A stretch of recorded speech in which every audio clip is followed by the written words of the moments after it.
श्री गणेशाय नमः। हर हर महादेव। क्रमकांड बाई विभूति नारायण पांडे शास्त्री, महामाया नगरी, अंबिकापुर, छत्तीसगढ़। गीता ज्ञान चैनल में आप सबों का हार्दिक स्वागत है। माताओं, बहनों, प्रिय साथियों, आप लोग कैसे हैं? आशा करता हूं कि आप सब अच्छे से होंगे और अच्छा से होना भी चाहिए। तो आज मैं भगवान श्री गणेश और माता सरस्वती के चरण कमलों का वंदना करता हुआ अपनी कक्षा को प्रारंभ करता हूँ। तो प्रिय साथियों, आज जो हमारी कक्षा का विषय है वह है कुंभ राशि। एक अनोखी घटना घटित होगी। प्रिय दर्शकों, आप सबों को अपने ही चैनल गीता ज्ञान में मैं हार्दिक अभिनंदन करता हूं। 28 अक्टूबर सन 2023 को रात्रि के ठीक 1:05 पर यह घटना चंद्र ग्रहण और इसका परिणाम आपके जीवन पर, कुंभ राशि के जीवन पर क्या असर होगा, कैसे होगी और इससे बचने का उपाय हम क्या कर सकते हैं, इन बातों को हम जानने और समझने वाले हैं। ध्यान दीजिएगा कि 28 अक्टूबर की रात 1:05 पर ग्रहण प्रारंभ होगा और उसी दिन ही अर्थात 2:30 पर यह ग्रहण समाप्त भी हो जाएगा। इस हिसाब से देखा जाए तो 1 घंटे 18 मिनट तक यह ग्रहण का समय रहेगा, क्योंकि यह खंड चंद्र ग्रहण होगा और माना जाता है कि चंद्र ग्रहण का जो सूतक प्रारंभ होता है वह ठीक 9 घंटे पहले प्रारंभ होता है। इसी स्थिति में 4:59 से 28 तारीख को ही प्रारंभ हो जाएगा। इस समय पर जो विशेष परहेज सब रखने की जो आवश्यकता है, अगर आप बालक वृद्ध रोगी नहीं हैं तो किसी भी प्रकार के खान पान पर आपको नियंत्रित रखने की आवश्यकता है। बाल नाखून आदि नहीं काटना है। अगर आपको कहीं यात्रा पर जानी होती है तो अगर उस पर विराम लगाने की आवश्यकता होती है। आपको अपने राशि के अनुसार जो प्रभाव होगा ये ठीक आपके तीसरे घर पर होगा। तीसरा घर वो स्थान हो गया जो कहीं न कहीं हमारे साहस पराक्रम को अभिव्यक्त करता है। जब चंद्र ग्रहण का प्रभाव यहाँ पर, तो चंद्रमा हमारा मन है, उसमें कहीं न कहीं खराबी पैदा कर सकता है। तो इस पर आपको सतर्क रहना है, कहीं मन की आपकी अशांति न हो जाए, यह मैं कहना चाहता हूँ। दूसरा, यही हमारा भाई बहनों का स्थान होता है, तो यहाँ पर बंधु विरोध हो सकता है।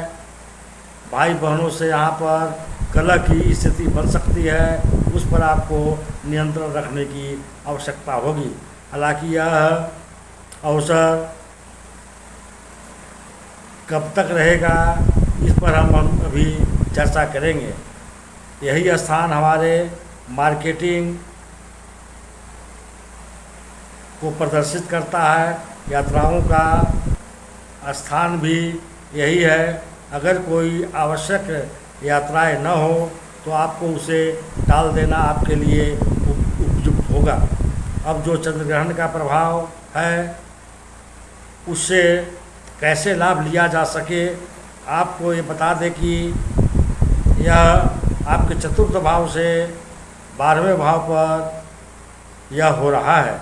इस समय घर के कुछ परिवर्तन लाना चाहते हैं तो इस समय उसे रोक देना अच्छा रहेगा। कब तक? तो 1 हफ्ते तक। इन 1 हफ्ते में इन चंद्र ग्रहण के प्रभाव को हम कैसे मजबूत बना पाएँ और ज़्यादा हम इससे लाभ ले पाएँ, इस पर हम बात करने वाले हैं। मान्यता है कि चंद्र ग्रहण के समय पर यदि कोई जाप तप पूजा पाठ होम इत्यादि हम करते हैं वो बहुत ज़्यादा सिद्ध हो जाते हैं। और फलीभूत हो जाते हैं। अगर आप बालक वृद्ध रोगी नहीं हैं तो इस ग्रहण काल के समय में रात्रि के समय पर ही स्नान क्रिया आदि से निवृत्त हो जाइए और उस समय पर आपको चाहिए कि देव आराधना करनी चाहिए। इस देवता के प्रति आपकी आस्था है उसकी आराधना आप कीजिए। गुरु मंत्र आपको प्राप्त हुआ है तो आपको उस मंत्रों का जाप कीजिए, अन्यथा आप महामृत्युंजय का जाप करें। इसे बहुत ही अनुकूल बताया गया है। अगर आप महामृत्युंजय का जाप नहीं कर सकते हैं तो एकमात्र ओम नमः शिवाय का जाप तो कर ही सकते हैं। हजारों करोड़ों गुना इसका प्रभाव बताया गया है। हम कह देना चाहता हूँ, जो हमारे ऋषि मुनि सन्यासी संत जो होते हैं सिद्धि प्राप्त करने के लिए इस समय का इंतजार करते हैं कि कब चंद्र ग्रहण आए और हम अपने सिद्धि को प्राप्त करें। स्वाभाविक तौर पर रात्रि का जो समय है उस समय नहीं उठ पाएंगे, इसके लिए आपको बताया जाता है कि प्रातःकाल 29 तारीख का जो समय होगा, 28 तारीख को चंद्र ग्रहण ऑलरेडी समाप्त हो जाएगा। 29 तारीख को सुबह उठ करके सबसे पहला जो कार्य करना है, पूरे घर को आपको गंगा जल से सिंचित करना है या कोई तीर्थ जल से उसको सिंचित करना है और घर में धूप वगैरह हो तो उसे यह भी घर के सकारात्मक ऊर्जा को बल देता है। एक धुनी बनाइए और उन्हीं धूप से घर में सकारात्मक वातावरण बनाइए।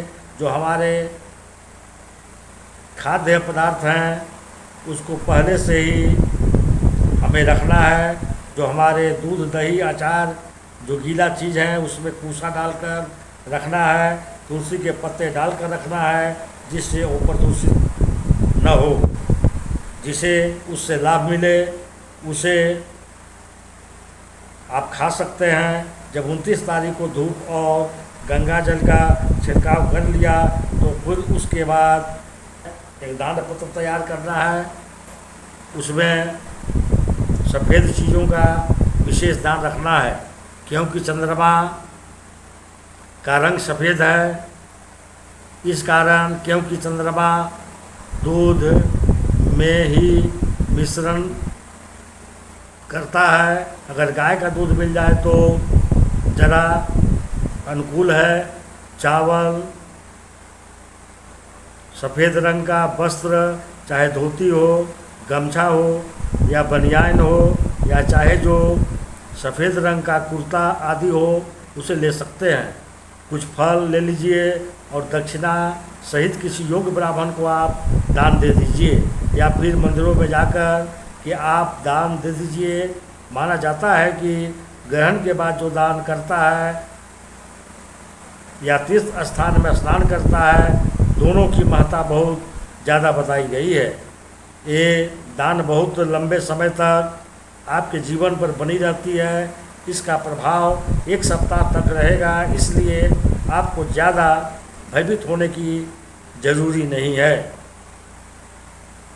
4 नवंबर को शनिदेव बकरी अवस्था से मार्गी हो जाएंगे। गुरु चंडाल योग भी दूर हो जाएगा, चंद्र ग्रहण का प्रभाव भी छूट जाएगा। ये आपके लिए शुभ कल्याणकारी रहे, इसलिए मैं यह वीडियो लेकर के आप लोगों के समक्ष आया हूँ। तो प्रिय साथियों, वीडियो को लाइक करें और भोलेनाथ का आशीर्वाद पाने के लिए कमेंट्स बॉक्स में हर हर महादेव अवश्य लिखें। तो चलिए अब मैं अपनी कक्षा को यही विराम देता हूँ। नमस्कार।